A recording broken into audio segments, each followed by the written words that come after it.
কষ্টৰ সাধ্য একো নাই এই কথা প্ৰমাণ কৰিলে জলেশ্বৰৰ এজন শিক্ষিত নিবনুৱা যুৱকে হাঁহ পালন গোপালনৰ জৰিয়তে বিভিন্ন শাক-পাচলিৰ খেতি কৰি স্বাৱলম্বী যুৱকজন ধুবুৰী জিলাৰ হাটখিয়া গাঁৱৰ হাবিজুৰ ৰহমান নামৰ শিক্ষিত যুৱকজনে খেতিৰ জৰিয়তে মোকলাইছে উপাৰ্জনৰ পথ অতি কম মূলধনেৰে আৰম্ভ কৰি কৃষি ফাৰ্ম আৰু পাচলিৰ খেতি কৰি লাভৱান হৈছে হাবিজুৰ ৰহমান কৃষি কৰ্মৰে স্বাৱলম্বী হলেও বৰ্তমানলৈকে কৃষি বিভাগৰ ফালৰ পৰা কোনো ধৰণৰ সহায় লাভ কৰা নাই হাবিজুৰে হাবিজুৰ ৰহমান মোৰগাঁও সাতসিয়া ধুবুৰী আছে আচ্ছা আপুনি কি পালন কৰে আৰু কি খেতি কৰে খেতি মানে এতিয়া আছে তিয়হ খেতি আছে পাট খেতি আছে নেভিয়াৰ আছে কচু আছে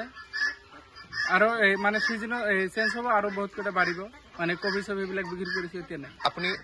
হাঁহ পালন কিমান দিনৰ পৰা কৰি আছে হাঁহ মই 2018 পৰা পালন কৰি আছো এইটো আছে ভালেই লাভ আছে এইটো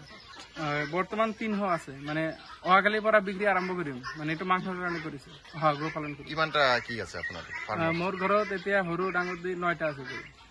আনুমানে 30-40 এনেকুৱা হ'ব আৰু যিহেতু আপোনাৰ এইটো জিলা ধুবুৰী পৰে জিলা কৃষি বিভাগৰ ফালৰ পৰা কোনো ধৰণৰ সঁহাৰি পাইছে নেকি নাই পোৱা নাই কিবা তেনেকুৱা আবেদন জনাব আপুনি